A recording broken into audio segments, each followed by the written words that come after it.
Good afternoon. My name is Preston Farsel. I'm nominally a horror writer. Usually I read an excerpt from my first book, Our Lady of the Inferno. It's about a pair of sisters in 1980s Manhattan who go up against a female serial killer. It's still the thing people like the most that I've written, but I wanted to do something a little different today since this is being done in Pride Month. And I wanted us to do something a little bit more positive as well. I'm going to be reading an excerpt today from Landis, the story of a real man on 42nd Street. This is my biography of a man named Bill Landis who lived in 1980s Times Square. A man who lived in 1980s Times Square, and he founded a magazine called Sleazoid Express that documented the movie theaters of 42nd Street and also the various subcultures that had grown up and gravitated around them. And it was part film journal, part almost anthropological journal that documented these vibrant and also dying subcultures. And as a St. Louis transplant to Oklahoma in the 90s, reading Sleazoid Express opened my eyes to this fantastic kingdom of the damned that's inspired me to want to be a writer. And Bill was a queer person who unfortunately left us too early and too young and too soon. And so it was my honor and my privilege during COVID to track down the people who knew him, who loved him, who in more cases hated him, and to tell his story. And we're going to be reading an excerpt today about Bill.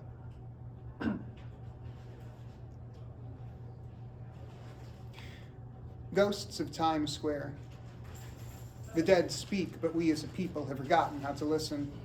Patti Smith. It's a sweaty autumn afternoon in a motel in Nyack, and there's a panic in the air. It's 1985, the tail end of the golden age of adult film. Video has supplanted film as the genre's preferred medium, and the shoulder-mounted camcorders are humming. Production values, storytelling, and trappings of art house legitimacy have given way to quick, cheap thrills. Now the name of the game is loosely plotted, inexpensive smut shot on the fly to create the minimal viable product. Reasonably attractive people fucking with a clear enough of focus to satisfy the indiscriminate horn dogs who'll be buying the VHS tapes for $60 a pop in some fluorescent lit nightmare in Times Square. The kind of place where the customers wear trench coats and knee socks even in July. The problem today, the all-important climax is critically missing. Maybe it's nerves, maybe it's inexperience, maybe it's too high a dose of the party drug of the day, ubiquitous, omnipresent cocaine, heaped around film sets like mountains of alpine snow free for the snorting. But the male star of the hour is unable to perform. His sequence has already been shot. Stubbled beards are being stroked, moist foreheads dabbed. Thousands of dollars are riding on the ability of an overly muscled, overly narcoticized man to perform for all of perverted posterity.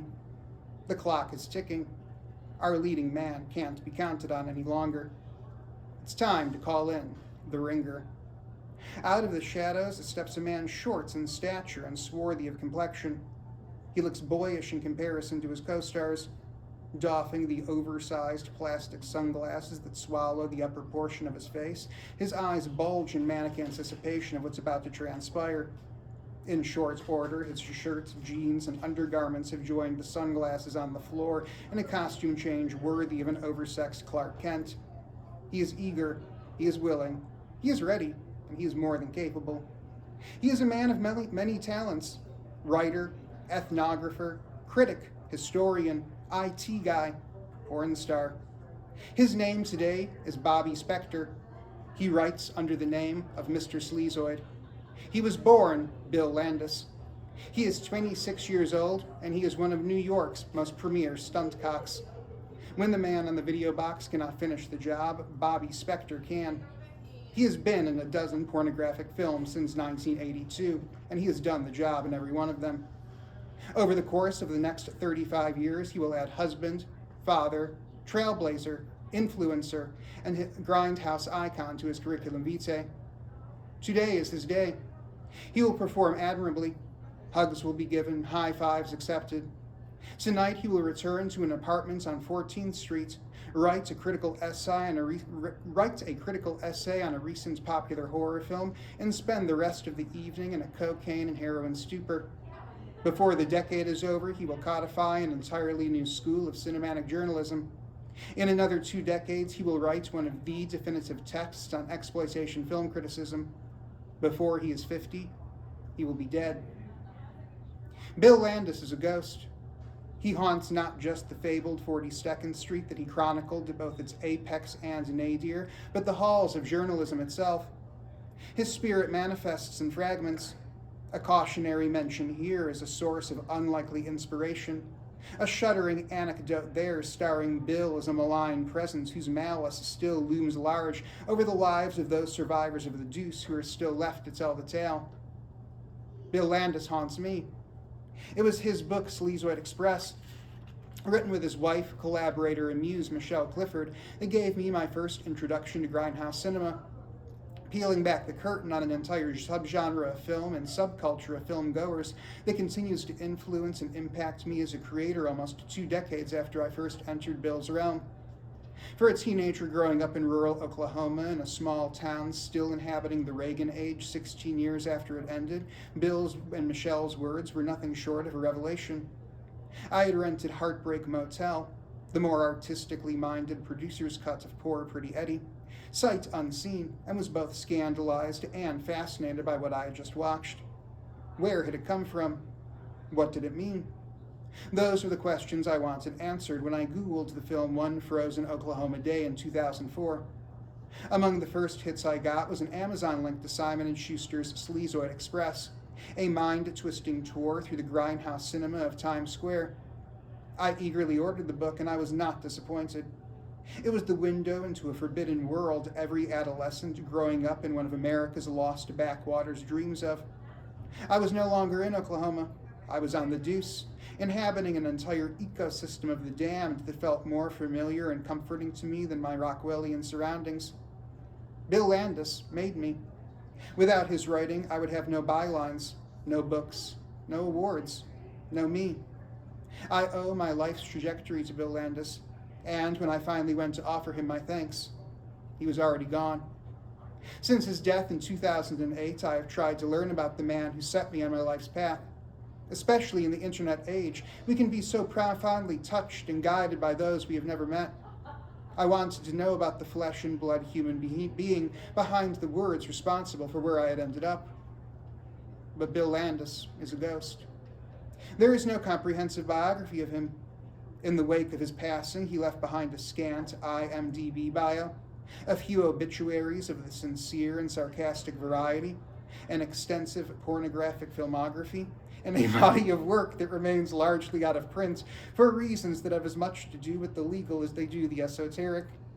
The vast majority of his friends, enemies, acquaintances, and cohorts predeceased him. More leave us every year. He inhabited and encapsulated an era defined by a live fast, die young ethos that would have astounded Joplin and Hendrix. So I decided to chase the ghost, to follow it down the neon-drenched ruins of Times Square, through the scattered remnants of his own writing, into the memories of the few surviving compatriots he left behind. For years I struggled in vain to track down those who loved, hated, or simply just knew him. Few would talk, even fewer for the record. He left behind a complicated legacy, and for fear of speaking ill of the dead, no one wanted to discuss their time with Bill Landis. In a dark irony, the COVID-19 pandemic proved to be the breakthrough Bill's story needed. The death of exploitation legend Joel Reed sent shockwaves through the grindhouse old guard. One of the last remaining legends of the Deuce was gone, and the other survivors were suddenly eager to make sure their stories of that time got to live, regardless of the warts. People were eager to talk to me now, and what's more, they were eager to give me leads on others who could help tell Bill's story. Years of research suddenly came to fruition, and from the bleak confines of quarantine, I began at last to assemble the tale of Bill's life. In that lost, damned, golden age we call the 1980s, there was a porn star named Bobby Spector and a writer named Mr. Sleazoid. Most importantly of all, there was a man named Bill Landis. This is his story. Oh, and it looks like we're actually doing very well on time. Thank you. All right, we're going to give the bus tour scene a shot and see where we end up, because that went a lot more quickly than I anticipated, which means I've got to find it now. It's not scary. Oh no, this is scary. Oh, okay. Well, let's see if I can even find it first, because Don't take it personally. I mean, I really don't get scary. I really enjoyed it. Oh, thank you.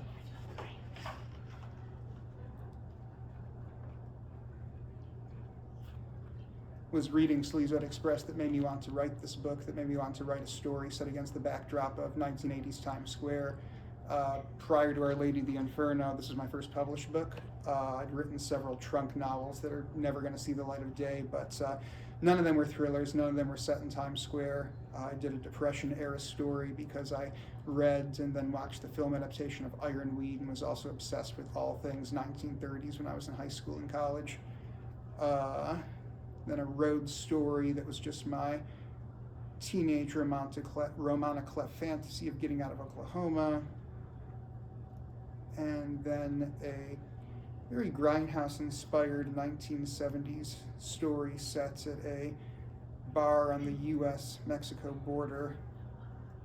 It's been too long since I've read from this one. If you're watching this, I appreciate it if you haven't begun fast-forwarding yet.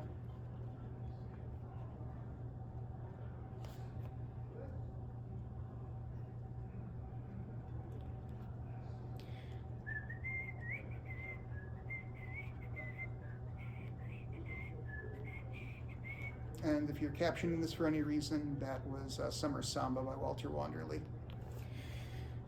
So the backstory for this is my female serial killer's name is Nicolette Astor, and her cover, her straight life, is she is a safety inspector at the Staten Island landfill, which at the time was the largest landfill in the world.